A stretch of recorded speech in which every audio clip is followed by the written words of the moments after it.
kidding me? This is Sideways Talk with Riff Johnson. Go get him, Mr. Riff. I'm falling sideways under your gaze. I got the blues, everybody. I really don't have the blues, but my guest today, Brandon Stallard, he is the blues. What's up, man? How you doing? Hey, how's it going, buddy? Good, man. So Brandon is at a cigar aficionado shop. This is in Maine. Yeah, it's my local cigar shop here in Ellsworth. Maine. Yeah. It's about 15 minutes from my house, and during the wintertime, I spend a lot of time here. Good. Yeah, why not, man? That's awesome. I got a fan going today myself because it's just hot in Alabama. I'm dying. You suck. I know, but look, we're lucky that it's warm enough to rain today. That's true. That's wild, man. In February, it's it's almost March now. March Friday. Did I mention I have a show at a place actually called Roadhouse Friday in Texas? Oh, perfect. That's the gig. I got to put out a Peter Griffin thing to advertise that. Roadhouse in Round Rock, Texas, near Austin, not too far from Austin. So that's pretty exciting. That's awesome. So there's a big fan in the background at the cigar place. So you're gonna hear little periods of noise. Wait, let's be quiet for a second. We'll listen. So it's like that. I don't think it's too terrible. And when you're talking, I don't even hear it. I spend so much time in cigar shops. I didn't even notice. He's like, I've been in a band so long, cranking my guitar and listen to the cymbals crash. I sit in front of amplifiers. I didn't even know. Yeah. So blues is kind of your thing, man. I mean, I love all your pictures you post on, and it just writes probably blues. It's like every picture. Odds are, right? Yeah. If I'm playing, odds are pretty high. That's great. Yeah, I dig the blues. Kind of an interesting story. When I was a kid, my father is a drummer. Okay. And really good drummer. And he knew a couple chords on guitar and that kind of thing. And I remember when I was like, I don't know, 13 or 14, just learning how to play it, I'd run to him and he would show me, what he knew, and then I'd run and practice, and I'd come back, and this went on for, a couple of months or so. And then I remember one day I come downstairs and I'm like, hey, show me the next thing. And he's like, dude, I'm out. Like, I'm a drummer. I don't, everything I know. And this is, of course, before the days of the internet and YouTube and that sort of thing. So I was like, well, what do I do? I don't know what to do. And he goes, go buy a bunch of blues records. He goes, you want to be a good player, just go buy a bunch of blues records. And I didn't really know anything. I just ran to a record store, grabbed some random stuff, and it happened to be like Albert Collins and Freddie King. And I literally immediately was like, this is it. This right here. This is the stuff. Yep. And it's been with me ever since. I tell everybody, the blues is my heart, and all that hippie music lives next door. Yeah, there you go. That's great. That's funny. I kind of started out there, like Stevie Ray Vaughan and Eric Clapton. A lot of that stuff was, and I was listening to like Jimi Hendrix. I'm like, man, this stuff's so wild. I don't know where I took a turn, and then I just became an 80s metal fanatic. Well, it's easy to do in the 80s. I mean, there was a lot of good stuff, man. There's a lot of good stuff out there. Yeah, definitely. I started learning Headbangers Ball, right? You were a Headbangers Ball guy. Right. Yeah. I still see T-shirts and stuff of that sometimes. Yeah, I remember. It was like 11 o'clock. I think it came on 11 o'clock. Yeah. So I traveled with a circle that was like, we got to be home for Headbangers Ball. That's funny. It is kind of funny. I started learning guitar in the 90s when I was in high school. And so a lot of my research or whatever, I think once I started learning Metallica and stuff, I started going like, oh, this is kind of, so I don't know, I became like a rocker. But I still like Bon Jovi, Aerosmith, Journey. That's kind of my jam. Toto, Steve Lukather, he's all right. Yeah, it's good. Yeah, it's all good stuff, man. I mean, like I said, I love a lot of different music. I gravitate toward the blues, and it's funny. I've, like all of us, right? We've been in and out of so many bands, and Yep. I don't know what it was. A handful of years ago, I was in some band for a little while, and I remember the guy. Eventually, the leader of the band pulled me aside. He's like, "Dude, you play great, but like, it's everything sounds like we're playing country, and you're doing blues licks, like, yeah, that kind. It's just in me. I can't help it. Yeah. And so I'm like, just embrace it. Like, go, Well, just do what you do. I think so. I think that's one of the problems with a lot of people is they try to do a little bit of everything. But I think if you focus on the one thing you really, really enjoy or really passionate about, you just go with that. I mean, you might as well. Yeah, for sure. Yeah. I was gonna say, when I saw you guys, I saw you at oh my gosh, that beer place there in I think it was Bigelow. I remember. Oh yeah. They never got me in there. Them guys. Oh well, whatever. Yeah, they're lost. Cool place though. Yeah, I like that place up there. I have friends that live near there. Yeah, it's honestly, it's Bigelow is one of my favorite venues. I mean, for a lot of reasons. I mean, one, it's usually a big crowd, I mean, especially summertime. I mean, they got it going on. But the other thing is, the owners are really, really focused on music and musicians. I mean, they just take care of us. I mean, I remember during COVID, they were one of the few places that, because they were so large, they would paint these big, I don't know, these COVID circles or whatever, and the groups would stay within the circle, and they would have another one. So they were able to keep playing. And I know a lot of musicians that were, of course, everybody was just devastated. There was, income, everything. Like, you're just screwed. And a place like Bigelow was able to keep going. Yeah. And even though, that's another thing people don't realize, a lot of the venues were only supposed to be at like whatever it was, 30% capacity, and then they moved it up to 50% and then 75, like over time. Bigelow was the only place that I knew that was still paying the bands full rate, even though only a third of the people could be at the venue. Wow. Because they were just trying to take care of us. Yeah, they're just good-hearted folks, That's awesome. No, that's good, man. Yeah, I lost pretty much all my gigs at that time. I was like, uh-oh. Yeah, let's not do that again, please. No, let's not do that again. I mean, No. It could happen, but I hope it doesn't. Yeah. Hopefully we're moving on. That's great. So you guys, you're in a band called Cryin Out Loud, for crying out loud. Yeah. And you have a brand new album, and as of the recording of this, it's coming out tomorrow. But when this airs on Wednesday, it'll be live. It's out, right? By the time this airs, it's going to be out. There it is. So look at that. That looks good, man. Look at that. How many songs?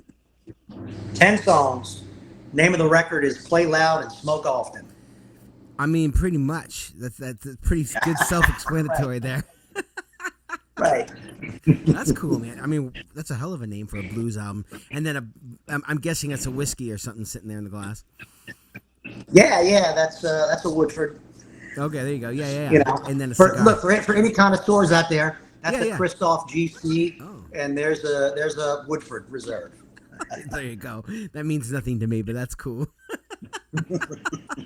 That's great. Trust me, somebody will go, "Ooh, Yeah, good. Exactly. yeah," like that DiCaprio meme.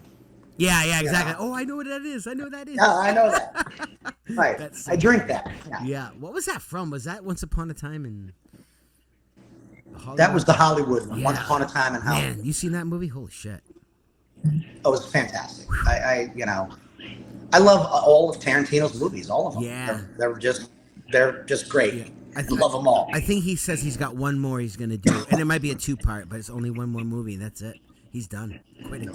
I hear that, but I mean, really, Maybe that's a ploy. Stephen King, right? Stephen King has been retiring for 30 years. So is Kiss. Right. That's great. Yeah. So new album. And it's Spotify and all that stuff too. Yeah. All the streaming platforms. Yeah.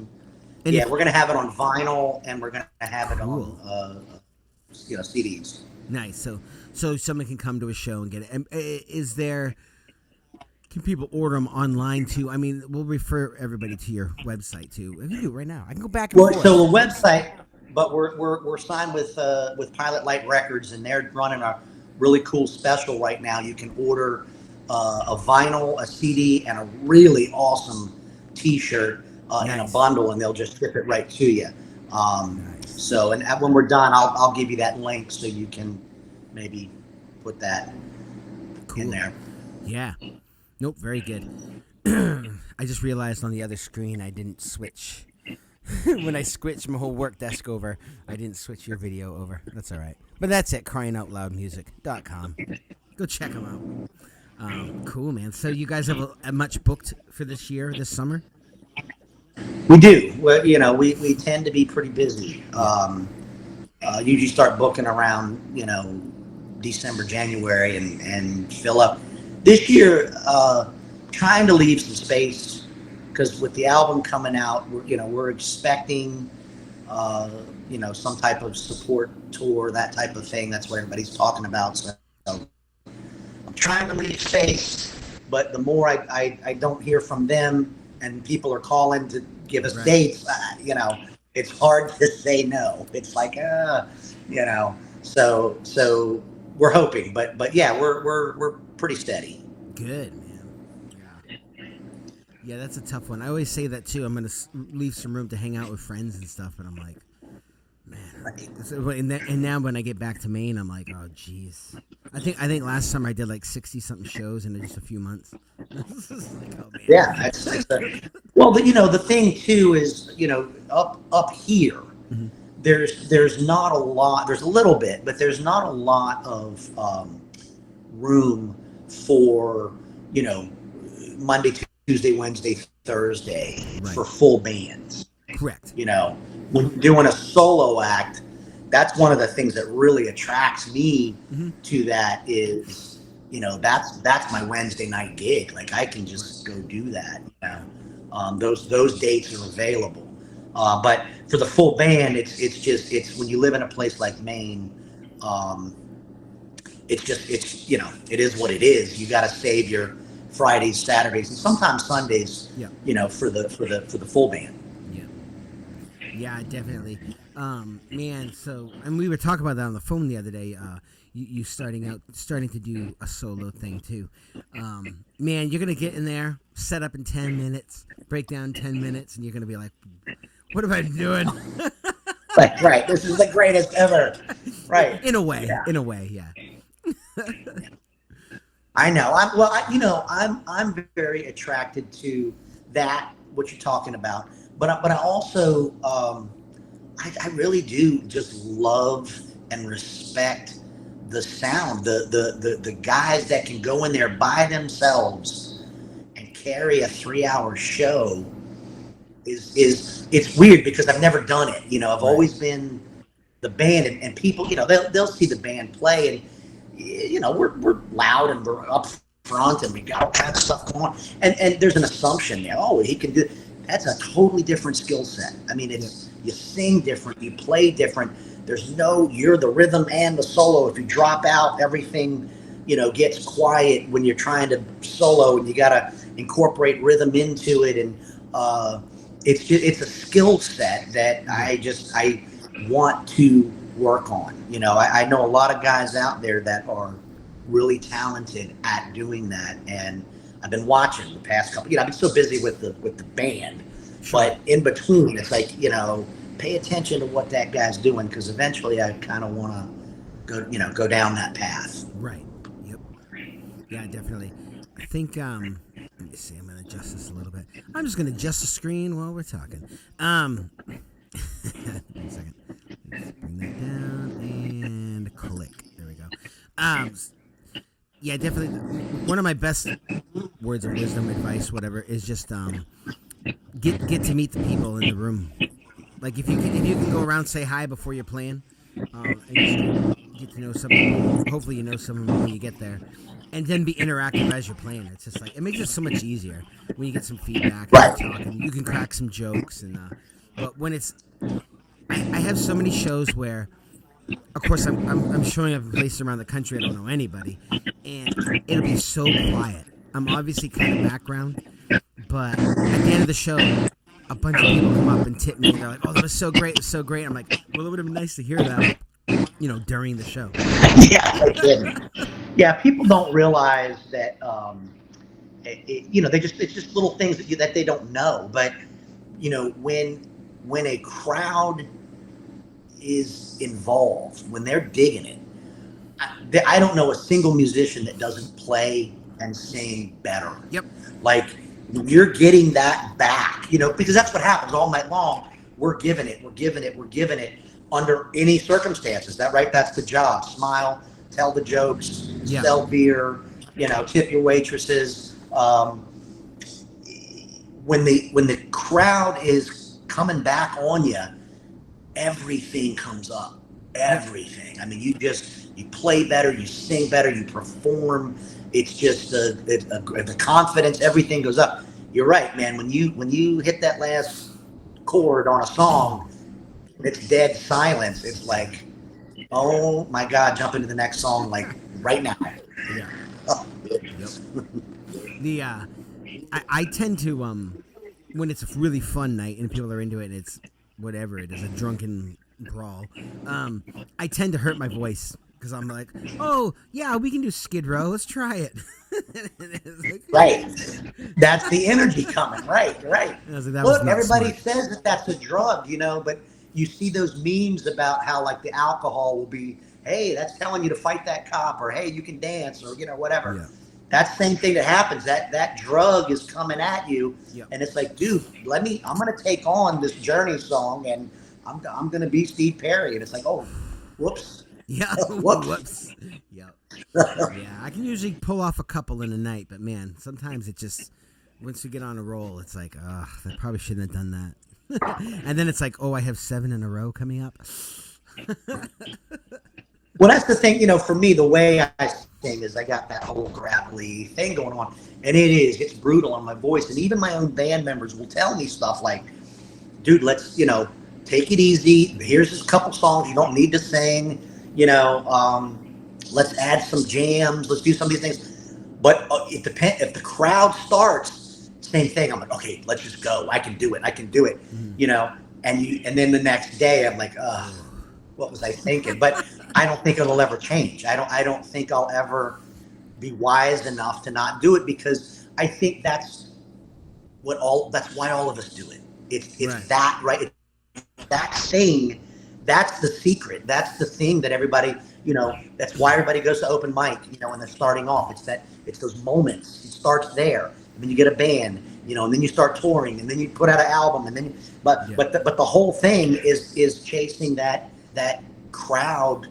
Yep. Reacting to what you're doing. It's just the greatest feeling ever. Yeah, definitely. And things are so weird now with the internet and like just marketing and getting fans on there. And then and in a lot of ways, I'll go live a lot, and it's just weird to be, even though I'm in person most of the time and I'm on the screen, but sometimes just going online to my fan page and singing some songs, it's a bit of a different thing. That kind of the pandemic kind of threw me into that position. But I saw a lot of guys do that. A lot of folks were doing it, and I heard them say stuff like, it's just really weird because you finish a song and it's an empty room. Right. Yeah. You got to read those comments. Hopefully there's people commenting and you can interact. Right. That's how I found to deal with that. Once I started feeling like there's people there and I could react to what people are saying, I'm like, oh, this is cool. Or they'll send hearts or fire emojis. I don't know. Yeah. It was I obviously I never did it because I'm not at a place where, just me and my guitar, is in my opinion worth a damn yet.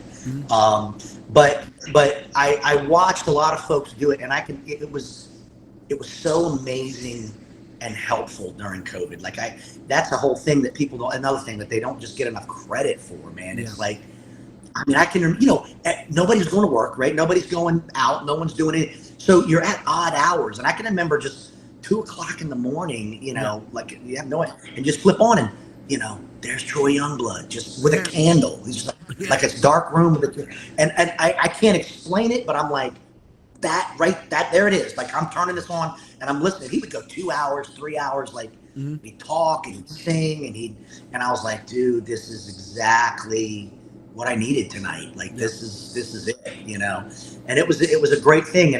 But I think it helped in general because musicians started doing that and realized that this is also a way that they can promote their stuff even out of COVID. It's like, here's where we're playing, here's a new song, here's whatever it is. They can send that out in that format, and people are more receptive than they were before COVID because it became normal. Yeah. I think a lot of people had mentioned it makes me feel like I'm not alone, like having somebody like doing that kind of connection. It's interesting because you might have 10 or 15 people there watching, but each one it's like a one-on-one connection. It's kind of interesting. Yeah, it was really satisfying to have that happen, and and it started happening a lot, right? So there'd be those moments where everybody was, it's not the same thing as everybody else. I'm just like, right, today I need it today. Yeah. And you're flipping through and boom, there it is, and you key into that player and yeah, it was a great thing that happened by, I guess, necessity, but it turned out to really be helpful to a lot of people. Yeah, I agree. Yeah, but now it is nice to get out and do live music again. That was a weird time. I don't want to go back. I'm just saying. No, we don't want to. No, and as much as I love the record, I mean, and I poured my heart and soul into it, and I love it, but nothing beats playing live. Like that is the greatest thing ever. Yep. A lot of the songs on this album. Oh, so this is your band's first album, so you probably played quite a lot of these. Been playing them. Well, we kept it under wraps quite a bit. I mean, we've we're working on a few and doing a few things, but we started playing them obviously since. It was actually that's an interesting story because I'm so technologically inept. Even during the process of the recording, where we're like, okay, we want to start playing these, and we need to rehearse, and I wasn't able to get copies of the record, not because I wasn't allowed. It was just I didn't Dropbox and Google whatever, and this thing doesn't marry up to that thing, and I couldn't figure all the stuff out.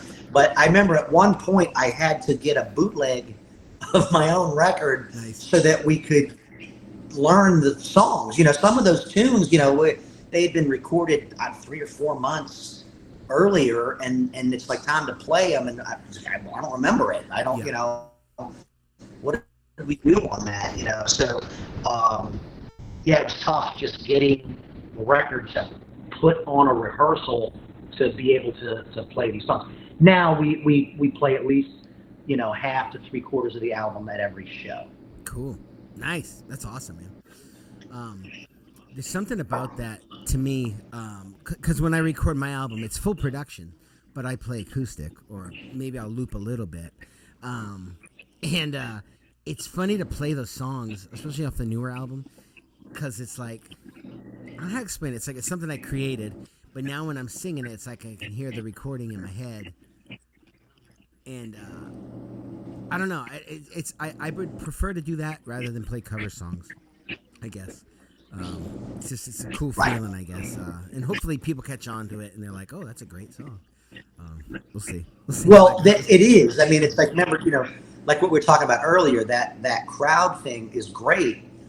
But when it's your song and you get that reaction, it's like, oh my God, like really, this is the ultimate. Yeah. So it is nice to have those things in the set list now, and then having folks dig on what you're doing. The next level, which I'm sure you've already had, we haven't had yet, but I'm sure it's coming, is the where you get the request.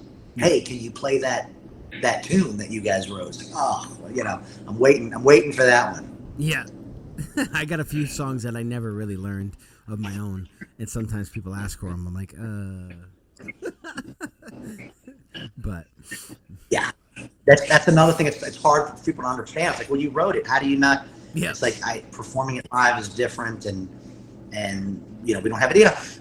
On our record, there's it's probably blues, but there's a couple tunes that are not, and there's an acoustic song on there, and there's another one that has an acoustic part on it, and just making a changeover with a full band. Yeah. Lights, amplification, stuff, the stands, switch. That's one reason that those have been cut off the set list. Not because I don't want to play them. It's just that's a whole nother setup. Mm-hmm. That's a whole nother system. You're on. Sometimes if you're on a tiny stage and you've got now 3 or 4 guitars just sitting on stands that you have to grab for different tunes. It's like we got to solve it, but I've been reluctant to do it yet. I have to. We're gonna, but it's not as easy as, hey, just play that tune.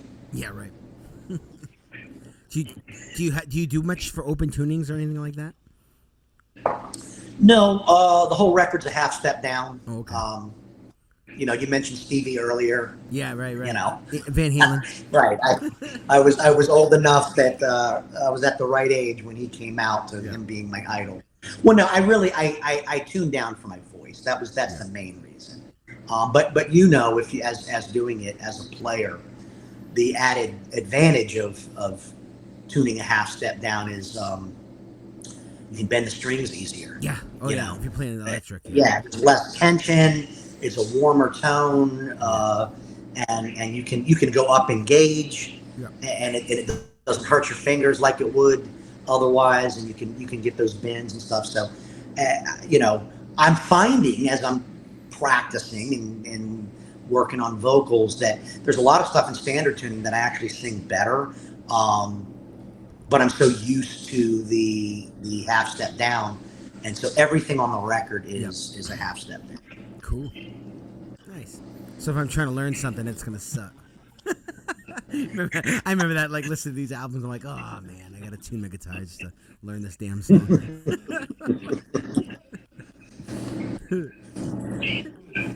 But yeah. Yeah. But like the open tunings and stuff like that. I know a few, the Dad Gad and the Open E. Mm-hmm. Actually, so it's weird. The first album's coming out like in the next 24 hours. But we're already working on the second album. Good. And I've got a couple of Open E songs on that one that we're working on.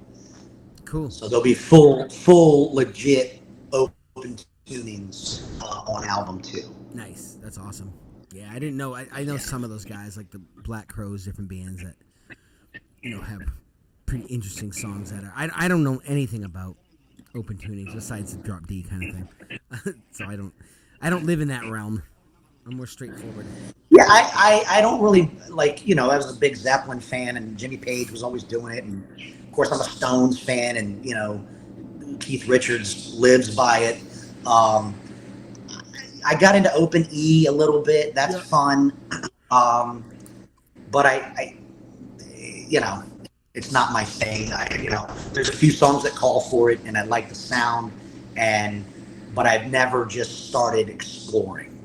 Yeah. That's cool. Did you guys self-record this album, or you go somewhere to? No. We recorded it at NESCOM, and we were fortunate enough to have a Grammy Award-winning producer, Paul Nelson. Working with him was a dream. I couldn't, such a difference. I mean, he just it was he made the hours entertaining, not because he was trying to be a comedian, but he was so good at what he did that everybody there was just staring, like learning and absorbing. And I say he wasn't entertaining. He was. I mean, he was funny in his methods. Yeah. You know, he communicated through music. He would, you know, if you were a Berkeley trained musician, he could do that, speak all of the. But if you were, you know, he could talk to you via television commercials. Right. You know, I remember one of the tunes on there. I don't know if you know Amy Briggs. She did the backup vocals. Yeah. She's, oh my God, just amazing voice. She's awesome. She did all the backup vocals on that. But I remember him trying to convey what he wanted. There was this one song, just the final note that she's got to hit and ring, and this thing rings out. And he's trying to impart to her what he wants. And I'll never forget, at one point he just burst in the room and he goes, "The Jeffersons." And everyone's like, "What?" "The Jeffersons, at the very end of the Jeffersons. Deluxe apartment in the sky." Yeah. That whole, it's like that's the note right there. And it's like, oh, you know. So it was cool because he could communicate through, and it didn't matter, right? It was like he could talk to drummers, he could talk to vocalists, he could talk to guitar. I mean, if you've ever seen Paul Nelson play, I haven't. I mean, literally, oh my God! Like, you know, he could cut off 2 of his fingers and still be one of the best in the country. Yeah. I mean, he's absurd. But that knowledge went across the board. Keyboard players, horns, it didn't matter. He's been doing this, you know, forever. So it was a great experience. And Josh Small was our engineer. He's great. Yeah. Oh my God, that's another guy that just, you know, it's like you learn over time, some of these folks that I could just put things in their hands and just believe in them. Yep. And Josh is one of those guys. Like he knows sound so well. I mean, he's an amazing player. He is. He knows music, but having him as the engineer and Paul Nelson as the producer was like, you know, we were on a ship that was being sailed. Like we're good. You know, and it was nice because we got to just create, just go play music. Yeah. You know, we didn't have to think of all that stuff. You know, they were doing it, and it was a good environment. You know. Yeah, that's awesome. Yeah, there's some top guys, man. I think when I do my next album, I might want somebody else there as another set of ears. It is weird. Like, I locked myself in a studio for a month and made this album. And I'm pretty happy with it. My friend Jared helped mix it and do all that stuff.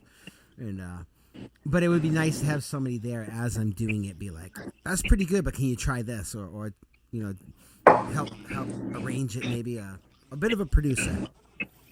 Yeah, I can tell you that, you know, I had a vision in my head. Yep. And it's not like Paul departed from my vision. The best way I can describe it is he enhanced it in just so many ways. And it was stuff that, and some of these guys, like, you know, you've put out a bunch of albums, and I'm not telling you anything you probably don't already know, but for me, I didn't know these things, but like, you would have for instance, a part in a song that, one of the songs that we did, it's called Moonshine Lover, and it's a rock and roll, just a good rock and roll song.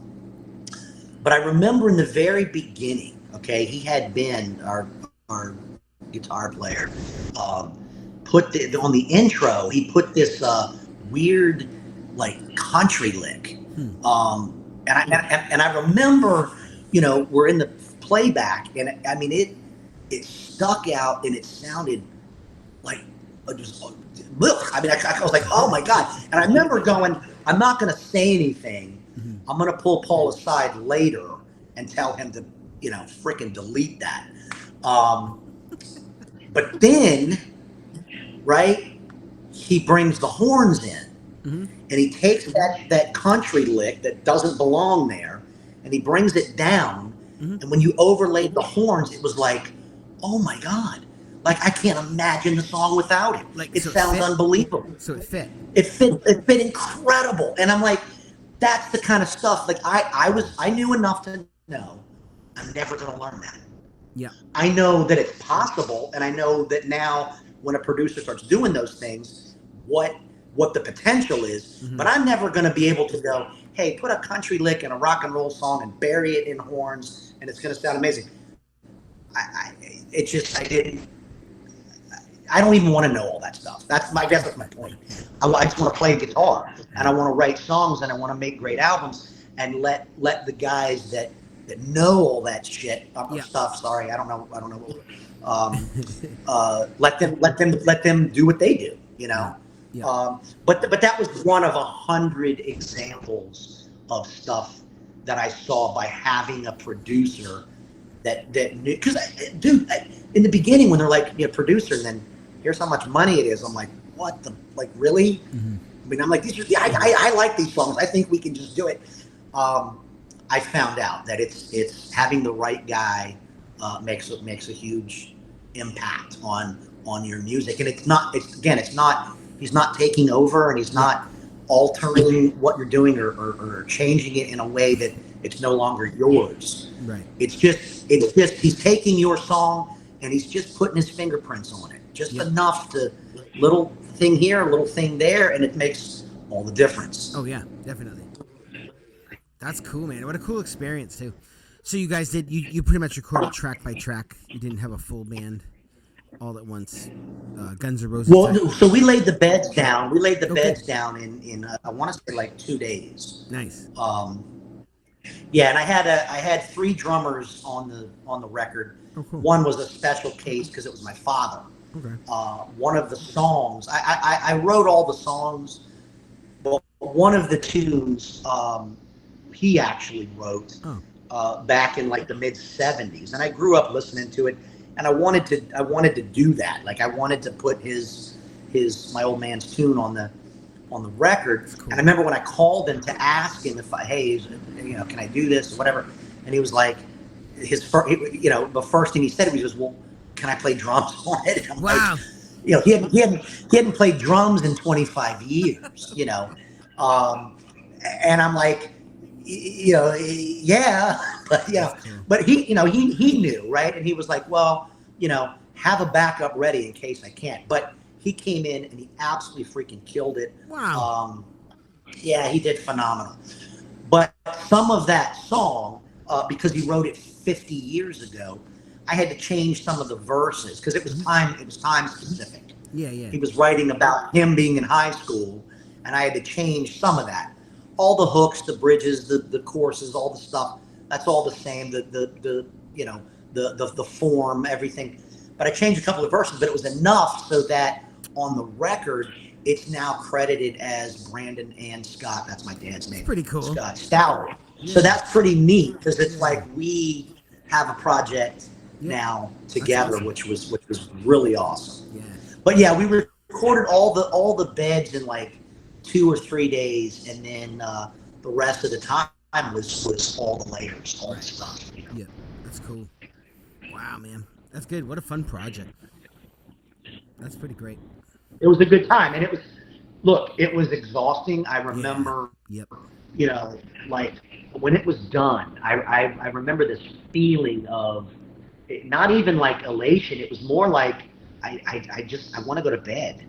I don't even want to think about any of this you know what I mean? Like, I just want to go to bed and chill and not even look at my guitar or anything for, several weeks. And it took months for me to get my head around, I'm ready to go back. Probably 4, 5, 6 months of having to pull away from that because it was so exhausting. Yeah. But now it's like, okay, I'm good. Let's do it. Let's go. Yeah. Album 2, let's do it. Well, the other thing too, and not to just sit here and jock Paul Nelson all night, but he drove us. He pulled the best out of everybody. Yeah. And he was the first one there, last one to leave. And he didn't let you take a shortcut. Yep. I mean, he just would not, and it was just a constant state of push and push and push.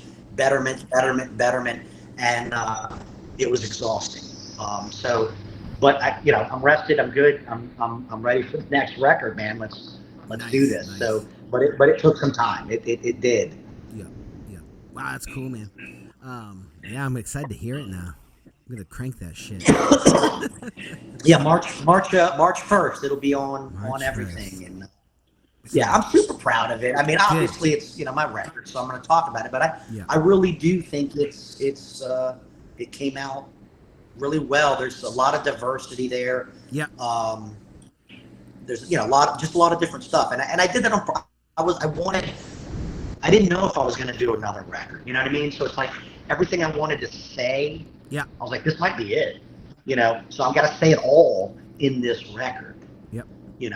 So all of my influences are in there, all the stuff I wanted to do, so it's I really packed it in there. So like I said, super stoked about it. Can't wait for it to come out. And I want to see, right now only people that have heard it, right, are people that I paid to care or people that love me, So I'm ready to let the world, put their 2 cents. I want to hear it. I want to know what they have to say. That's great. Yeah. I'm excited. I'll give you some feedback. I'll let you know if it sucks, man. I'm just kidding. I'm sure. Yeah, please. Look, man. Look, we're doing another one, so I want to hear all the stuff. If all the criticisms. Yeah. Well, but here's the thing. Seriously, you've been doing this for so long, and you've been in the studio. You've done albums. You've arranged songs. You've seen this, and this. Mm-hmm. So yeah, I want your opinion. I want to know. Yeah. No, definitely. I'll check it out. I'm excited. Technically, as of this premiere of this episode of the podcast here, it's been out for a few days, so you can go check it out. Yeah, I keep bringing up your thing here, cryinoutloudmusic.com, but it's funny because over here now, it's not you, it's a bunch of computer mumbo jumbo. But cryinoutloudmusic.com will take you to all things, and on Facebook. Facebook's like my jam. I'm pretty much a Facebook guy for most of my social media outside of the website. I don't know if that's the same for you guys. It's funny. I only know Facebook. I don't know. I don't know anything else. That's all there is. I don't know anything other than Facebook. Like we have an Instagram, and Ben runs it. I've never even seen it. That's right. Yeah. That's it. That's okay, man. Yeah, I have no idea what he's posting or what's happening. Who knows? Yep. But I trust him. It's like it's all good. Just as long as you sing, thing, as long as you sing and play your guitar well, you'll be all right. That's it. You can kind of throughout. You kind of see a theme where I'm just sort of that's all I want to do. All this ancillary stuff. I try my best to pull away from it and just play, sing, write. That's all I want to do. Yep. Definitely, it's a lot easier that way. There's so much. It's just everything I'm learning. I hope I don't sound like I'm complaining because I love knowing things, but it's just a lot of work. Everything, but it's fun. Well, and it's helpful. I mean, I see the benefits of it. I mean, I'm starting to get those comments from the people like, dude. You need to be doing A, B, C, and D, So I get it, and I'll probably move in those directions reluctantly, over time. But I am who I am. It is what it is. I'm only going to go but so far with that stuff. I just don't have the interest. And as long as there's other people that do have that interest and can do those things, they're going to be better at it than I am, and I'd rather focus on the next record. Yep. I don't blame you. My internet's acting wonky. What's going on here? It's like doing it's doing a thing where you're saying your words and then I'm hearing them. I'll throw that over there. I don't know. It looks better now. I don't know what was going on for a minute there, but I think it all came through. Cool, man. So that was pretty much a lot of that. I don't know if you had anything else to add. It was good. It was good talking to you, man. It's good catching up and hearing some of your influences, your story, and new album experience. It's exciting, man. Well, thank you. I appreciate it, man. Like I said, looking forward to having it come out. Yeah, it's a good experience, and hopefully it'll continue and keep going. We're hyped about the future and what's going on. Cool. Yeah, definitely, man. Yeah, I'll be checking that out tomorrow. Tomorrow's Thursday, Friday. Well, it's tomorrow at 12:01 midnight. Right? Oh, okay. Well, I'll be waiting right by the Spotify. Right. You're right there. No, we got to drive. We're actually playing that Roadhouse. I'm playing at Roadhouse Place, so I'll be driving a few hours Friday morning. So that'll be enough time to listen through. Yeah, I love that. I love that venue. I hope you get there and there's chicken wire around the stage. I hope so, man. I'll be like, be nice. Be nice. Deep down, I want that for you. Yeah. Yeah, I know. I'm pretty excited about it. I haven't even looked at this place, but I was just told that we were getting paid to play here, and it's called Roadhouse. I'm like, good enough. Book it. Right. But yeah, man. Very good, my friend. Yeah, I'll look you up when I get back to Maine in June, I think, somewhere near the end of June, for a couple months anyway. Yeah, you're coming up. You're doing some of these. What did you call them? I watched the Trish Mason, these venues. These listening venues. I'm trying to do some like theaters and stuff. Yeah, you do some of those, and that's pretty cool because depending on when they are, I'll definitely come out and take notes on what you're doing. Cool. Yeah. I got an idea for something I want to do in Bangor too. Pretty big show. I'll try to include you guys if you're interested in coming out and rocking some songs. Always if I'm available. Yeah. I haven't got it all put together yet, but something I've been wanting to do for a while. So instead of doing things at Christmas time, which winter's out for me, sorry, for Maine. but are you from Maine? Are you a Mainer? I'm from Maine. I'm from Pittsfield, Maine originally. Yeah.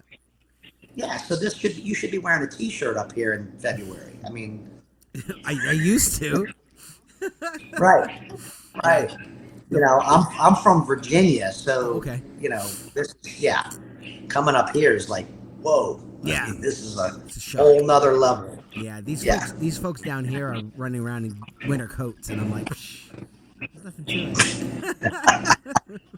it. Yeah, it's hard. Actually, we're getting ready to get into March, and March is always the worst for me because in Virginia in March, everybody's firing up their barbecues, they're launching their boats, they're all sitting on their porch smoking cigars. It's still a foot of snow up here. So that's my hardest month. Yeah, man, no joke. Because they all put it on Facebook, and I'm yeah. Right. That's so funny. Yeah, it's funny how that changes pretty quickly when you're in the South. I remember being in Nashville at the very beginning of March, and I was like, "Oh, it's like summertime." Yeah. Yep. Yeah, it's for real. It's and it's great. I mean, one thing I love about Virginia was I felt like you got all 4 seasons equally. That's one of the really cool things about that climate zone or whatever. Everything's even. Yeah. Like right about the time you're sick of whatever it's like it's changing. Yeah. And you're ready for the next one. Yeah. And none of them are too long. They're all just evenly put together. So, up here it's like, Yeah. What part were you in? Did you grow up? Fredericksburg. It's a little Civil War town about 50 miles south of DC. Yeah. They have all kinds of shopping stuff there now. Oh my God! Yeah, it's huge. It's still there's places you can go there that still has that small town thing going on, but the majority of it is major, malls and traffic and theaters, but with that you get all these incredible restaurants and you get music venues and you get it is what it is, and each of them have their place. Yeah, I randomly stopped there. I think in like 2015, and just off the interstate, and I was just like, "Holy cow! This place has got everything." Fredericksburg, Virginia. Yeah. And I've never. But who knew? Who knew? Never forgot. Right. But that's funny. Yeah, right there. That's cool. Cool, man. Good, brother. Well, I'm glad to catch up with you for a bit here. New album coming out. I'm going to flash this thing one more time. You can go to cryinoutloudmusic.com. Check out the new album. What's it called again? Blues and Smoking and Drinking and something? Very, very close. Play loud and smoke often. I was smart, man, to bring that thing out. I was just thinking, I got my buddy Hal Myers. I'm going to record his podcast next, and I've got one of his pamphlet things that he printed out. I'm going to grab it out of the van so I can be like, Hal Myers. If I had the Cryin Out Loud album, I'd be like, Cryin Out Loud. There it is. I love it. I'll be sure to grab one somewhere this summer. Excellent. Cool. All right, thanks, buddy. Well, I appreciate you, man, and just keep going, man. And we totally forgot about Jim Frattini, but that'll be a conversation for another time. He's great.